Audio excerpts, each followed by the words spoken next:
सारे हिंदुस्तान से कोने कोने से आए छात्रों, शिक्षकों, कर्मचारियों, पेरेंट्स, भाइयों और बहनों, आज का जो प्रदर्शन था इसकी समाप्ति की घोषणा से पहले मैं ये बताना चाहूंगा कि इन इतने सारे संगठनों ने एक साल की तैयारी के बाद 1 साल तक तैयारी करते रहे और उसके बाद हमने कन्वेंशन किया 13 अगस्त को माउंटेन हाउस में और एक चार्टर ऑफ डिमांड बनाया। इस चार्टर ऑफ डिमांड की विभिन्न भाषाओं में 2 करोड़ प्रतियां इसकी छात्रों के अंदर, टीचर्स के अंदर बांटी गई है। 2 करोड़ लोगों के बीच में हम गए हैं। उसके बाद 4 महीने तक अभियान चलता रहा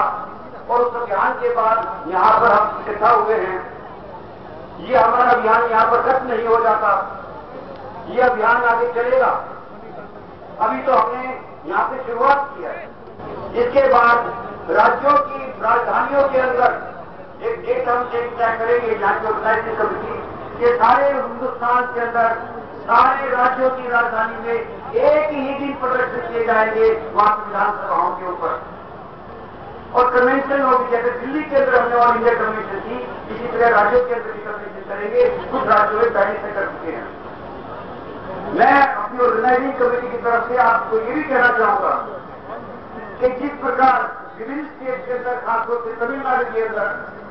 पेरेंट्स की, स्टूडेंट्स की, टीचर्स की जो कन्फेडरेशन बनाई गई है, इस तरह से कमेटियां बनाई जाए सभी संगठनों को साथ मिलकर के, और उसमें हमारे जो मिड डे मील के वर्कर्स हैं, जो पिछले हफ्ते उनका यहीं पर इतना ही बड़ा प्रदर्शन हुआ था और पूरे हिंदुस्तान से वो महिलाएं आई थी जो हमारे बच्चों को, स्कूल के बच्चों को जो पहली क्लास में, दूसरी क्लास में पढ़ते हैं, उनका खाना बनाते हैं, उनकी क्या हालत थी वो बयान करती थी। हम सबको लेकर के कमेटियां बनाई राज्य स्तर पर और राज्य की राजधानी में एक सीट तय करेंगे, उस दिन प्रदर्शन करें और फिर एक बार फिर हम अगले सेशन के अंदर पार्लियामेंट पर दस्तक देंगे, ताकि हम सरकार को, इस यूपीए की सरकार को, जो हमारे देश की शिक्षा का निजीकरण कर रही है, जो हमारे देश की शिक्षा को, एक पूरे सेक्टर को विदेशी कंपनियों को बेचने की तैयारी कर रही है, जो हमारे देश के छात्रों को, छात्राओं को किसी भी प्रकार का कोई भी अधिकार देने के लिए तैयार नहीं है, उसे जो अधिकार है वो छीन रही है, और जो उनकी नीतियां हमारे जो नौकरियां हैं उनका निजीकरण करे, उनको प्राइवेटाइजेशन करिए, उनको ठेके पर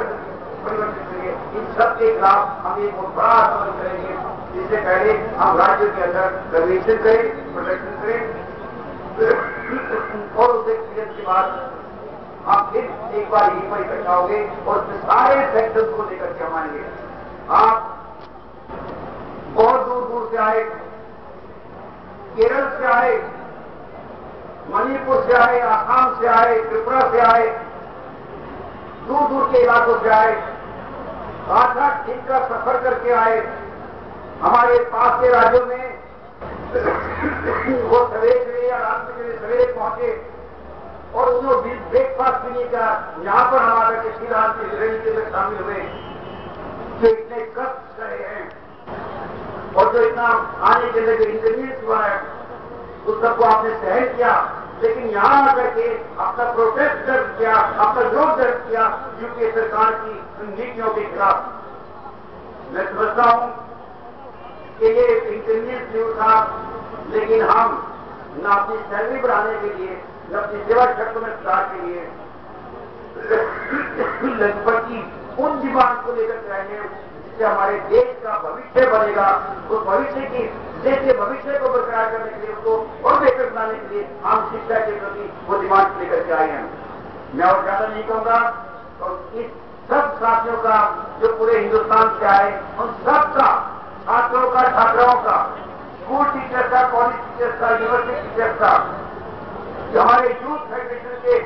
युवाओं का, जिनकी संख्या पूरे हिंदुस्तान के अंदर आज 50% से ज्यादा है, उनका, हमारे कर्मचारियों का, हमारे शिक्षकों का, हमारे अभिभावकों का, हमारा वो साइंस मूवमेंट,